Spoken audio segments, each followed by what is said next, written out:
The first time Miss Isabelle Fairfax met the Duke of Evermere, she handed him her gloves and asked him, no, commanded him, to fetch her a glass of lemonade.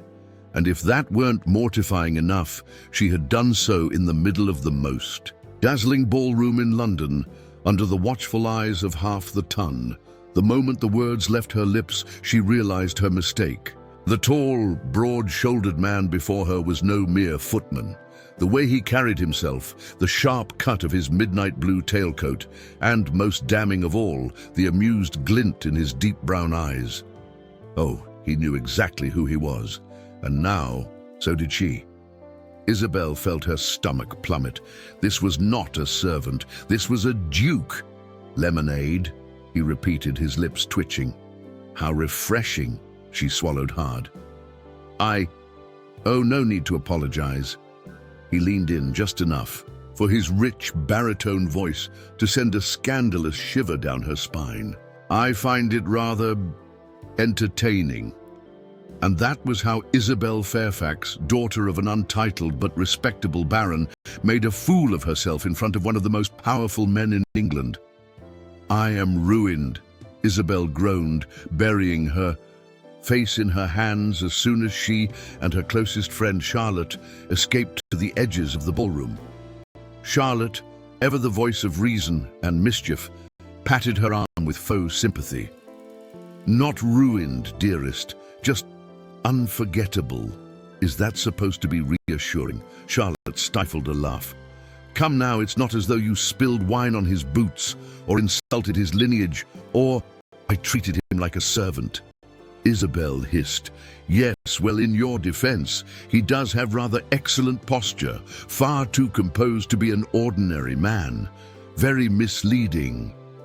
Charlotte's eyes danced with mirth. And yet, I have a suspicion the Duke rather enjoyed the moment. Isabelle peeked over her shoulder. The Duke of Evermere was now engaged in conversation with a group of distinguished gentlemen, but she could feel his gaze flicking toward her every so often, as if she were an amusing curiosity at an exhibition. He was laughing. Oh, this was humiliating. If there was one thing Benedict Sinclair, the Duke of Evermere, despised, it was predictability. The endless parade of polite conversations, the same shallow flattery from eager debutantes and their ambitious mothers, it all bored him to the brink of madness.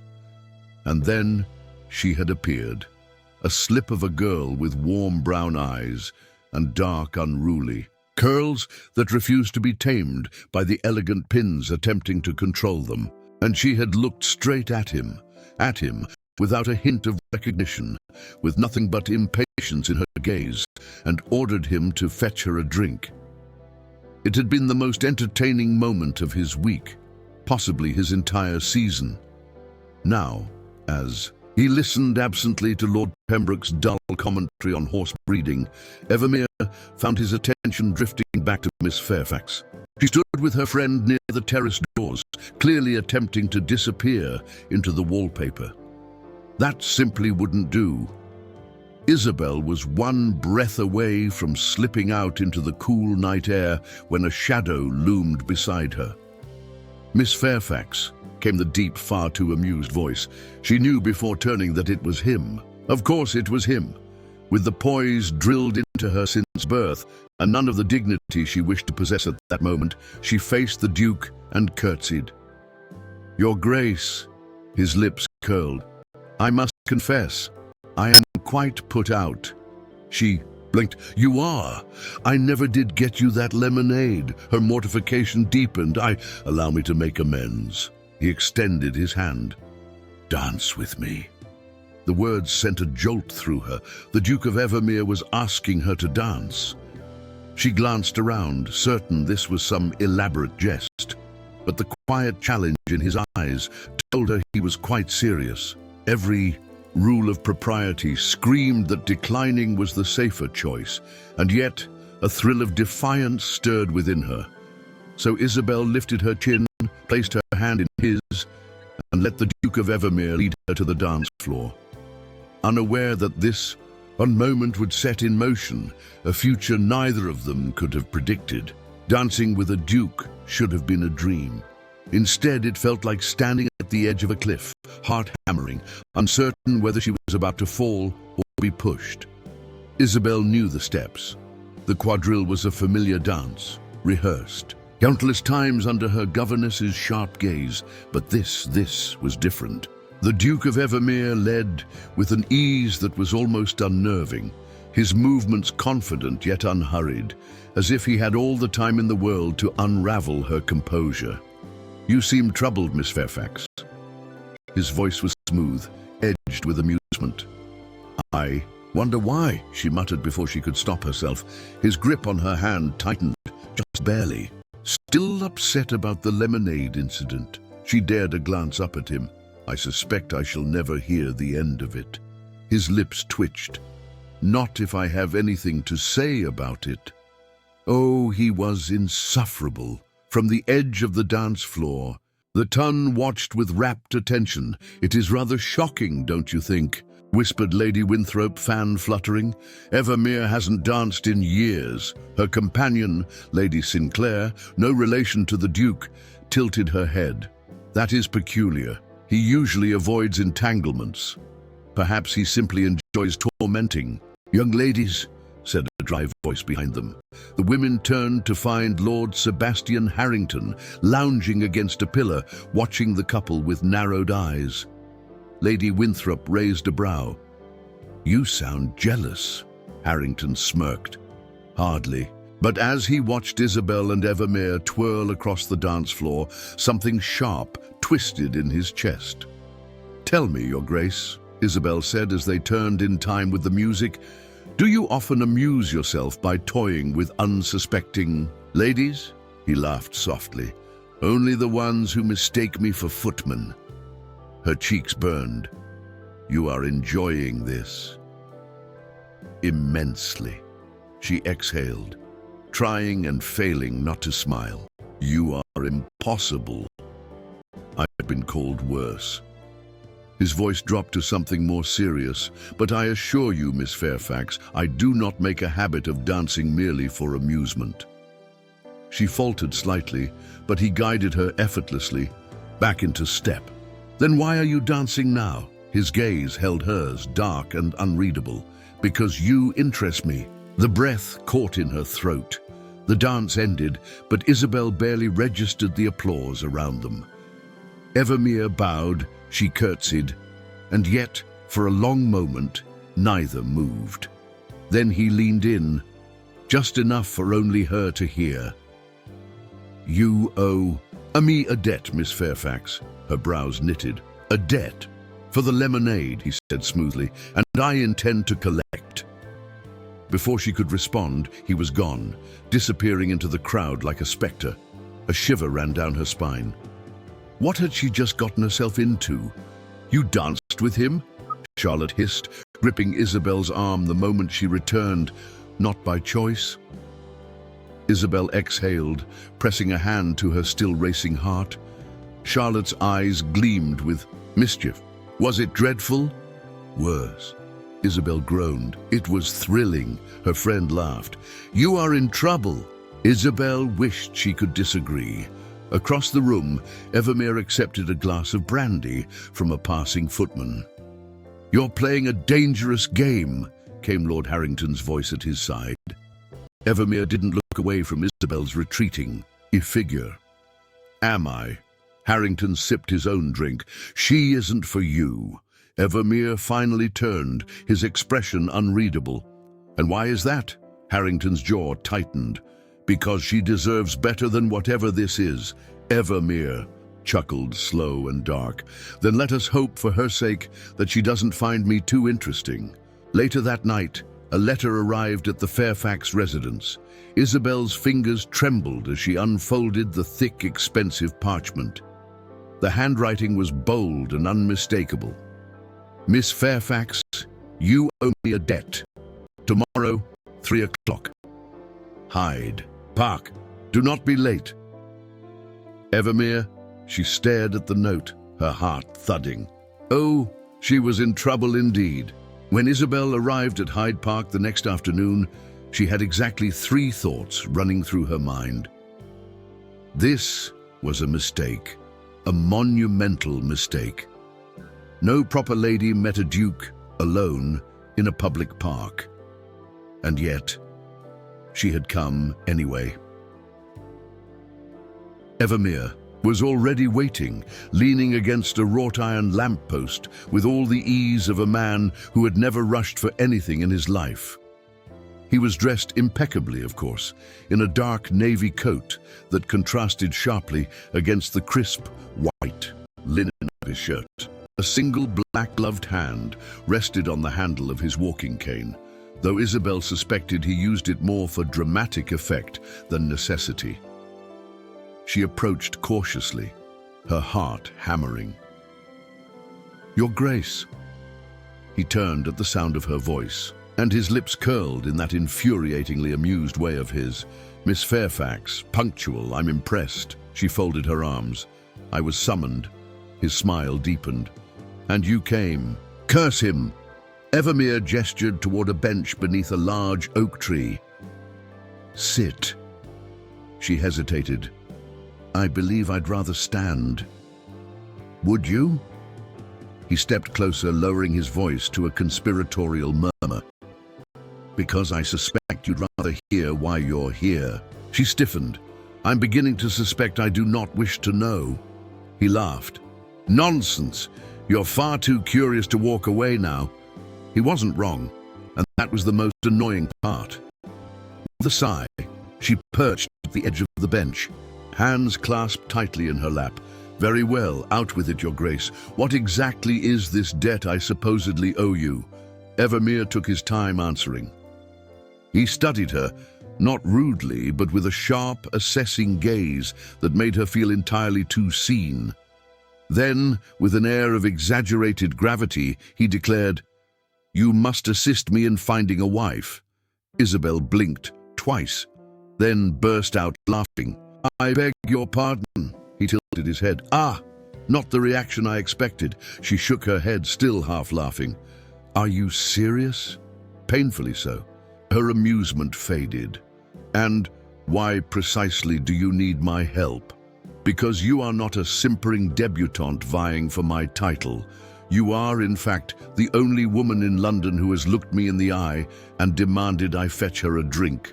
Her cheeks burned. "I would prefer not to be remembered for that. I, on the other hand, find it highly memorable." His lips quirked. "In any case, you owe me a favor, and I intend to collect." Isabelle crossed her arms. "And if I refuse?"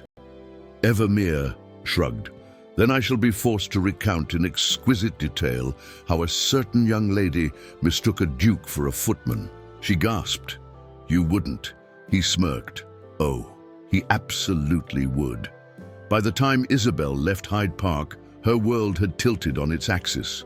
She was to help the Duke of Evermere find a suitable wife. Ridiculous. And yet, a part of her, a foolish, reckless part, was intrigued. What sort of woman did a man like Evermere want? And why did the thought of him finding one make her stomach twist in the most peculiar way? Unbeknownst to Isabelle, she was being watched. From across the park, Lord Sebastian Harrington sat atop his horse, observing the exchange with narrowed eyes. What the devil is Evermere playing at? Sebastian had known the Duke for years. He had seen the man cut through a battlefield with the same ruthless efficiency with which he maneuvered through London society. Evermere did not form attachments. He did not court women. So why then was he standing so damnably close to Isabelle Fairfax? Sebastian's grip tightened on the reins. He had thought himself indifferent where Isabelle was concerned. He had been wrong. That evening, as Isabelle prepared for another tedious society event, her mother burst into her room, beaming. "My dear, wonderful news." Isabelle blinked. "Mother?" Her mother clutched a letter, nearly breathless with excitement. "You have received an offer of marriage." Isabelle froze. "What?" Lady Fairfax thrust the letter into her hands. Isabelle's eyes skimmed the elegant handwriting. only to feel the blood drain from her face. The proposal was from Lord Sebastian Harrington. Isabelle stared at the letter in her trembling hands, rereading the words as if they might change. Lord Sebastian Harrington requests the honor of your hand in marriage. It was impossible, unthinkable. She had spoken to the man perhaps 3 times in her life, and never once had she suspected he harbored any interest in her. "Mother," she said slowly, barely able to form the words. "This must be a mistake." Lady Fairfax clasped her hands together, eyes gleaming with delight. "It is not a mistake, my dear. Lord Harrington is an excellent match. His estate is prosperous, his lineage impeccable, and he is handsome. You could not ask for better." "I could ask for someone I actually know," Isabelle muttered. Her mother tisked. "Nonsense. Affection grows in time." Or it didn't. Isabelle had read enough novels to know how that turned out. Her heart pounded. There was no world in which Lord Harrington had chosen her out of genuine affection. No, this had the distinct scent of ulterior motives, and she had a sinking suspicion she knew exactly what, or rather, who, had prompted this sudden proposal. Evermere was in the middle of a fencing match when the news reached him. A footman cleared his throat nervously from the edge of the salle. "Your Grace, I bring urgent news." Evermere, clad in a simple white shirt and breeches, parried his opponent's blade with effortless grace. "Unless London is on fire, it can wait." The footman hesitated. "It concerns Miss Fairfax," Evermere stilled. Then, with deliberate slowness, he disarmed his opponent in one swift movement. He removed his mask, dark eyes sharp. "Speak." "The Honourable Lord Harrington has just made an offer for her hand." A long silence. Evermere wiped his brow, his expression unreadable. When he finally spoke, his voice was cool, devoid of any hint of emotion. "Has she accepted?" The footman hesitated. "I do not believe so." Evermere exhaled slowly, as if considering his next move. Then, without another word, he turned on his heel and strode out of the salle. Isabelle had barely stepped onto the Fairfax terrace when she heard his voice. "You are not seriously considering it." She whirled to find Evermere standing just beyond the wrought iron gate, arms crossed, looking every bit like a man who had just been personally insulted. "I beg your pardon," she sputtered. His jaw tightened. "Harrington, you are not considering him." She folded her arms. "And if I am?" Something flickered in his gaze, something dangerous. He stepped closer, his voice dropping to a low murmur. "Tell me you want to marry him and I will leave this alone." The words caught in her throat. Because she didn't want to marry Lord Harrington, but she wasn't about to give Evermere the satisfaction of knowing that. "I hardly see how it concerns you," she said instead. His eyes darkened. "It concerns me." A breathless silence stretched between them. Then, to her utter frustration, his lips curved into something infuriatingly smug. "You are considering it," he mused. "How fascinating," she huffed. "You are impossible. And yet, you keep finding yourself in my company." Curse him. Curse his arrogance, his amusement, his ability to turn everything into a game. "I am leaving," she declared, turning on her heel.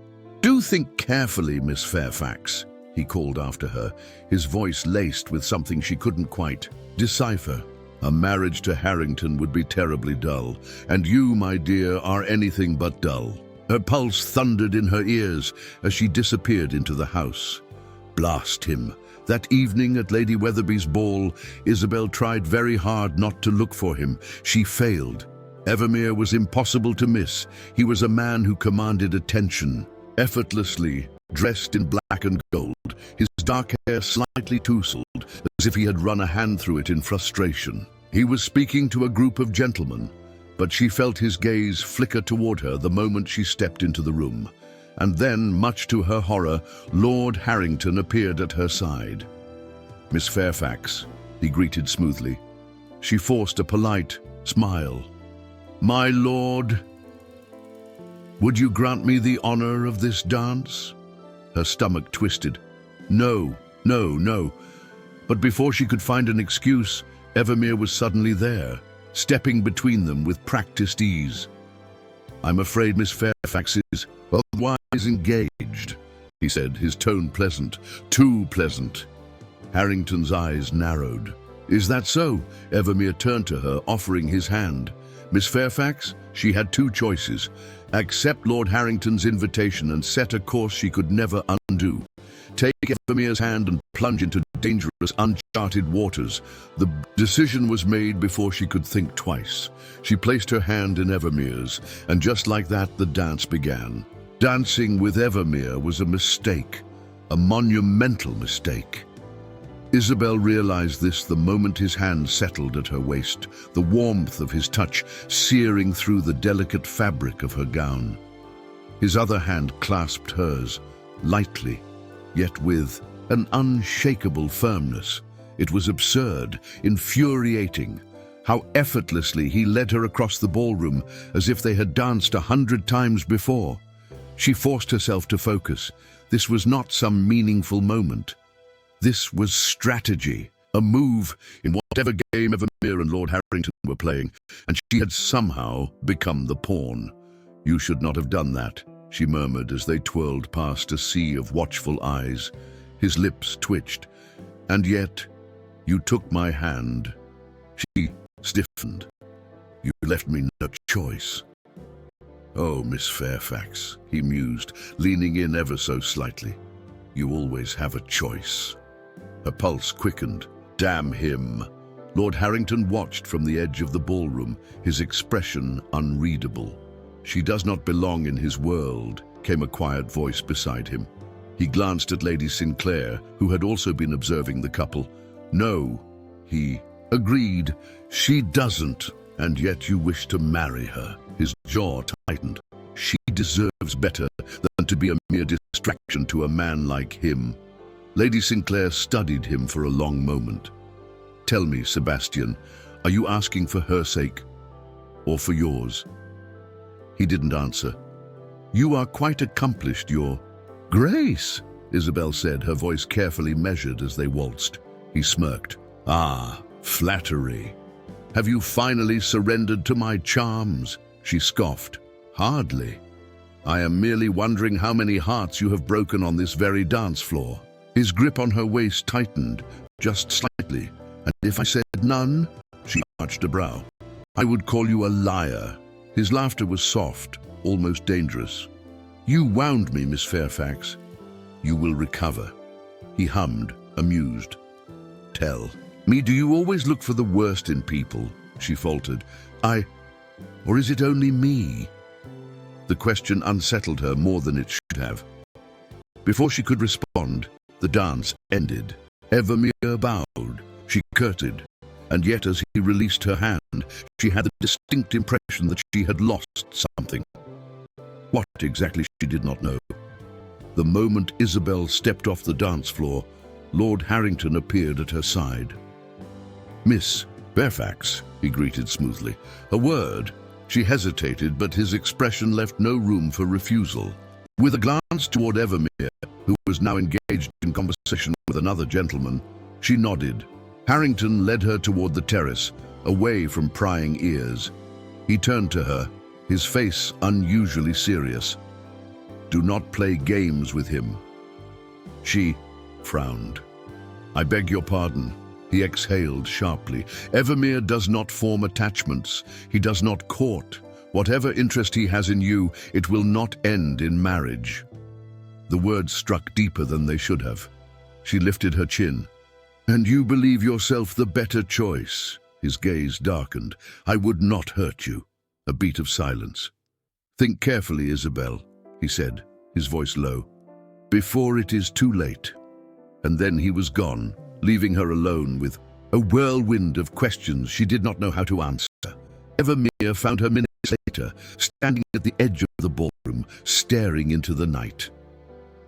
Are you going to accept him? She turned sharply. You never asked if I would. His expression was unreadable. Because I already know the answer. She swallowed hard. Do you? He studied her for a long, breathless moment. Then, with slow deliberation, he reached out, his gloved fingers tracing the bare skin of her wrist in the lightest of touches. Her breath caught. His voice was barely above a whisper. "I know you don't want him." The air between them crackled, but before either could move, a loud gasp erupted from behind them. They turned, only to find Lady Weatherby, hand pressed dramatically to her chest. They had been seen, and within minutes, the entire ballroom would know. Scandal moved faster than a carriage, with fresh horses. By the time Isabelle re-entered the ballroom, she could feel the whispers. The tun had smelled blood. Lady Weatherby, despite being an aging widow with a fondness for sherry, still possessed the instincts of a hunting hound. She had wasted no time in relaying what she had seen. Isabelle and Evermere, standing far too close, their hands nearly touching, their expressions too intense for mere acquaintances. The damage was done. "Oh, Isabelle." Charlotte appeared. At her side, eyes wide with alarm. "What have you done?" Before she could utter a single excuse, a sharp voice cut through the din. "Miss Fairfax." She turned to find Lady Pembroke, one of society's most ruthless matrons, standing before her, an expression of gleeful condemnation on her face. "Tell me, dear," Lady Pembroke purred, "when precisely can we expect the engagement announcement?" Evermere had precisely 1 minute of peace before an all-too-familiar voice intruded. "Evermere," Lord Harrington said, stepping into his path. "A word," Evermere exhaled. "If you must." Harrington's jaw was tight. "What game are you playing?" Evermere arched a brow. "You assume I am playing at all?" "Oh, spare me," Harrington snapped. "You could have any woman in London. Why her?" A long pause. Then Evermere said very quietly, "Because she is not any woman in London." Something flickered in Harrington's gaze, something like realization, like resentment. "Then do the right thing." Evermere tilted his head. "And what is the right thing?" Harrington's voice was ice. "Marry her." Isabelle wanted to disappear. Instead, she was forced to endure an endless parade of knowing looks, of hushed whispers behind gloved hands, of women sighing how romantic while men muttered reckless fool. And then he appeared. Evermere crossed the ballroom in long, deliberate strides, cutting through gossip and speculation with nothing but sheer presence. When he reached her, he extended his hand. "Miss Fairfax." His voice was smooth, unreadable. "May I have a word?" There was no refusing, not when the entire ton watched with bated breath. She took his arm. He led her onto the terrace. The door shut behind them. Silence. Then Evermere turned to her, his dark eyes unreadable. "It appears," he said slowly, "that we are in rather a predicament." She swallowed hard. "So it seems." A long pause. Then, to her utter disbelief, his lips twitched. "Do you find this amusing?" she hissed. "Not at all," he murmured. "I find it fascinating." She gaped at him. "You are impossible." "That has been said before." He tilted his head. "Tell me, Miss Fairfax, how do you propose we solve this?" She glared. "You caused this." "Correction," he said smoothly. "I was merely present. It was Lady Weatherby who ensured the catastrophe." Her nostrils flared. "Then you fix it." He exhaled, then, before she could react, took her hand. Her breath caught. "Very well," he said, voice quiet. "Marry me." The world tilted. "What?" His grip was firm, steady. "Marry me, Isabelle." Her heart thundered. This was madness. This was... The door behind them burst open. Lady Fairfax stood there, eyes wild. "Isabelle!" She swallowed hard. It was too late. The ton already knew, and now there was no escape. Isabelle had always believed that when a man proposed marriage, she would feel something akin to joy, perhaps a sense of security, maybe even relief. She had not, however, expected rage. "Marry you?" she repeated, her voice dangerously quiet. "You cannot be serious." Evermere sighed, pinching the bridge of his nose, as if she were the unreasonable one. "I assure you, I am. You—" She took a step back, pressing a hand to her temple. "You caused this scandal, and now you expect me to simply—" "I caused this scandal?" he interrupted, incredulous. "I did not ask Lady Weatherby to be lurking in the shadows like some overgrown bat. That is not the point." "No, the point," he said, voice suddenly quiet, "is that your reputation is at stake." A chill ran down her spine. Because he was right, she swallowed. "And what of your reputation?" His lips curved just slightly. "I am a duke, Miss Fairfax. My reputation will survive." Of course it would. Men were never ruined. But she would never be received in polite society again. And her mother, oh, her mother would never forgive her. She exhaled sharply. "And if I refuse," his gaze darkened, "then Lord Harrington will renew his offer." Her stomach twisted. She had spent all night trying to understand why Harrington had proposed. He barely knew her. Did he want her, or did he simply want to keep her away from Evermere? The answer had yet to reveal itself. But one thing was clear. Marriage to Harrington would be a lifelong sentence of polite silence and cold stares. She looked up at Evermere, and this would be something else entirely. Dangerous, infuriating, impossible. And yet her heart raced in a way it never had before. Lady Fairfax did not bother with subtlety. "You will accept," she hissed, pacing Isabel's bedchamber, as if the sheer force of her determination might make it so. "Mother, you will marry the Duke of Evermere." Isabel groaned. "You speak as if it were a punishment," her mother whirled. "It is a miracle. Do you have any idea what this means? You will be a duchess, Isabel, a duchess." "Yes, mother, I am aware of the title." Lady Fairfax clutched her chest. "Oh, just imagine the carriages, the gowns, the invitations, the power." Isabel rubbed her temples. "Do you wish to marry him, or shall I?" Lady Fairfax waved a dismissive hand. "Details, details." A headache threatened. "Mother, I—" A sharp knock interrupted them. A footman entered, looking mildly terrified. "Miss Fairfax, Lord Harrington has arrived." Isabel's heart stopped. Lady Fairfax beamed. "Oh, how wonderful! Send him in at—" "No," Isabel blurted. The footman hesitated. "Miss?" She took a breath. "I will speak with him. Alone." Her mother opened her mouth to protest, but one look from Isabel silenced her. Lord Harrington stood by the fireplace, looking every bit. The perfect gentleman, too perfect, too controlled. "I assume you know why I'm here," he said smoothly. She folded her arms. "I have a suspicion," he exhaled. "You do not belong with him." Something flared in her chest. "And I belong with you?" His jaw tightened. "Evermere does not love you." The words hit harder than they should have. She knew that, and yet she tilted her head. "And you do?" A flicker of hesitation. Barely a second, but she saw it. She felt it. "I care for you," he said finally. She exhaled. "That is not the same thing." A long silence. Then his voice dropped to something colder. "You will regret this." She lifted her chin. "Perhaps." And then he was gone. The next morning, Isabel arrived at Evermere's estate, dressed in her best gown. Her heart pounding, Evermere stood at the far end of the drawing room, hands clasped behind his back, watching her with an unreadable expression. She took a breath. "I will marry you," she said. A beat of silence. Then, slowly, so slowly, his lips curled into the most infuriatingly smug smile she had ever seen.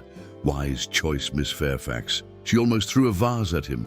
If Isabel had imagined what her engagement would be like, it certainly did not include sitting across from her future husband as he calmly sipped tea, looking wholly unbothered by the fact that their impending marriage was the talk of the ton. "This is a disaster," she muttered, resisting the urge to throw a scone at his perfectly composed face.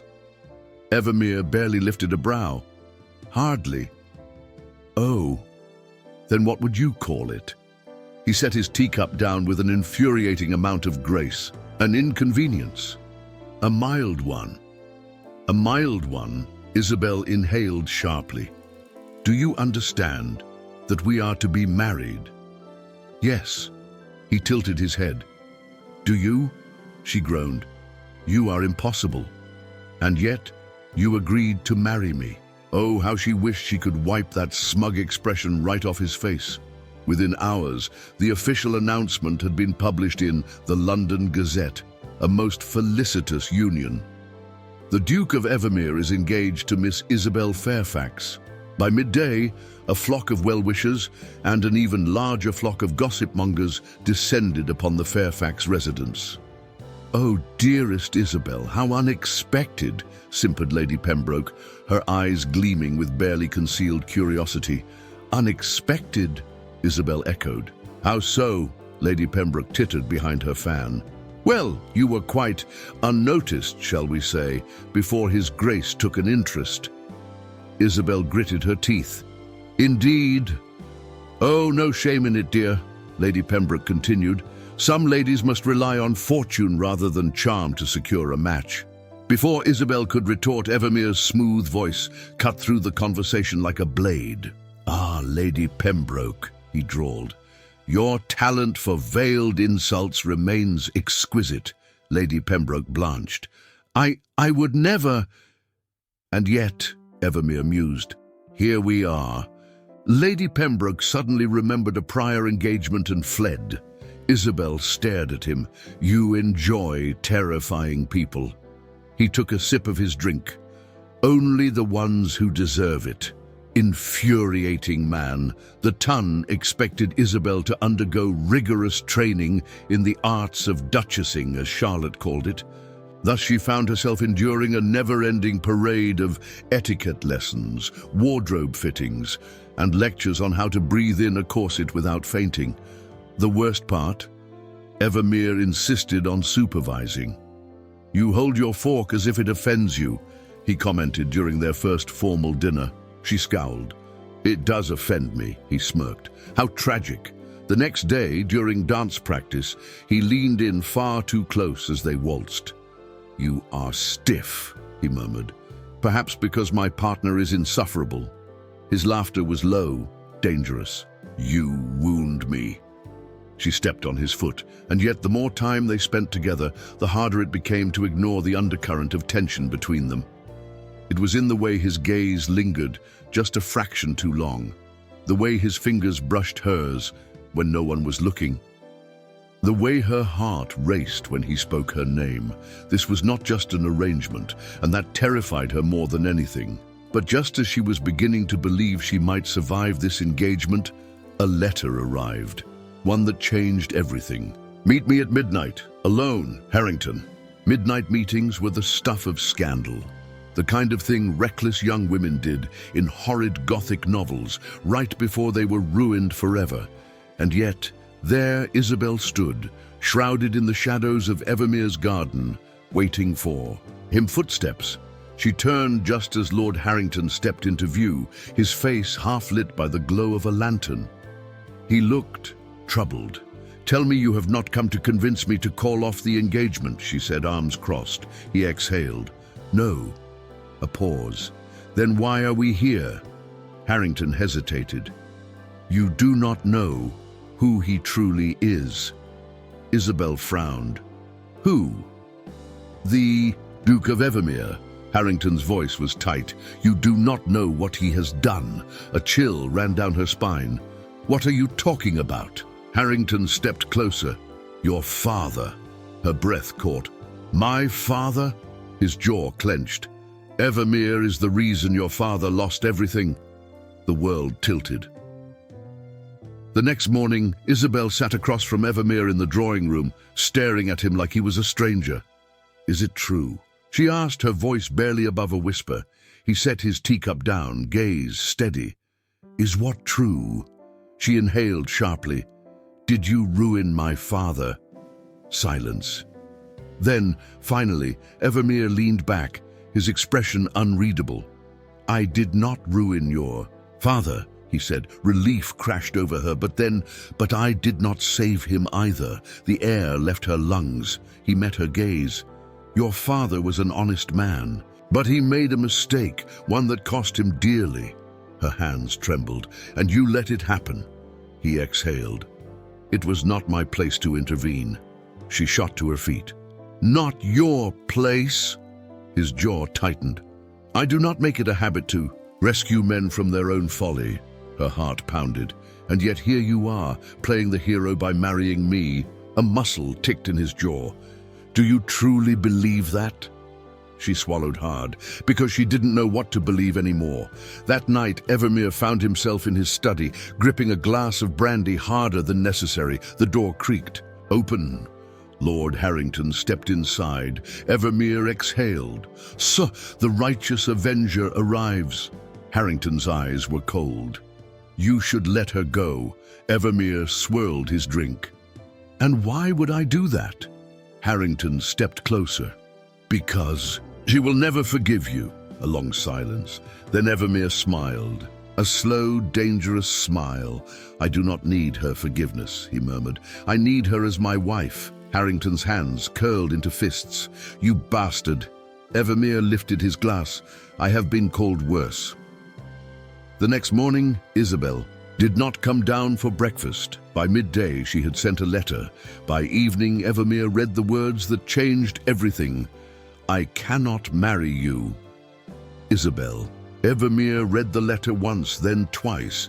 By the third time, the words still refused to change. I cannot marry you. The ink was precise. No smudges, no hesitation. A deliberate ending to a game he had only just begun to enjoy. He exhaled, folding the letter with slow, deliberate care. Then, without a word, he tossed it into the fire. Charlotte, who had been watching from the doorway, arched a brow. You burned it? Evermere turned to face her, expression unreadable. It was useless. To me, Charlotte sighed. She will not change her mind. He stepped past her, reaching for his coat. Then I will change it for her. Isabelle had barely settled into her chair when the door to the Fairfax residence slammed open. Evermere strode in like a damned conqueror, dark coat billowing behind him. Lady Fairfax gasped. Your Grace. Evermere barely spared her a glance. His gaze found only Isabelle. We need to talk. She rose to her feet, heart hammering. I have nothing more to say. He tilted his head. Then allow me. She exhaled sharply. Evermere, do not call me that, he said, voice dangerously low. She swallowed. Then what should I call you? His lips quirked, but there was no humor in it. Husband would have sufficed. Her heart clenched. That is no longer an option. A tense silence. Then he said very quietly, You are afraid. She stiffened. I am not. He stepped closer. You are running. She lifted her chin. And if I am? He exhaled. Then I suggest you stop. Her pulse pounded. You let my father fall, and now you expect me to trust you? His jaw tightened. Your father made his choice. Her voice cracked. And now I am making mine. A beat of silence. Then marry me, she inhaled sharply. Why? He stepped even closer, gaze dark and unrelenting. Because I cannot imagine a world without you in it. The breath left her lungs. Evermere never revealed his hand, never showed his weaknesses. But now, standing before her, he looked raw, unraveled. She swallowed. You do not love me? His lips twitched, something wry, something self-deprecating. Then tell me why, exactly. I have not slept since the moment you walked away. Her throat tightened. He exhaled. Marry me, Isabelle. And this time, there was no obligation, no scandal, no game, just him, just her, just a choice, a long silence. Then slowly, so slowly, she placed her hand in his. Yes, epilogue. The Tun had been scandalized by their wedding, not because it had happened, but because it had happened so fast. Lady Pembroke had nearly fainted. Lady Weatherby had needed 2 glasses of sherry. And Lord Harrington, well, he had been conspicuously absent. On their wedding night, Evermere found Isabelle standing by the window watching the rain.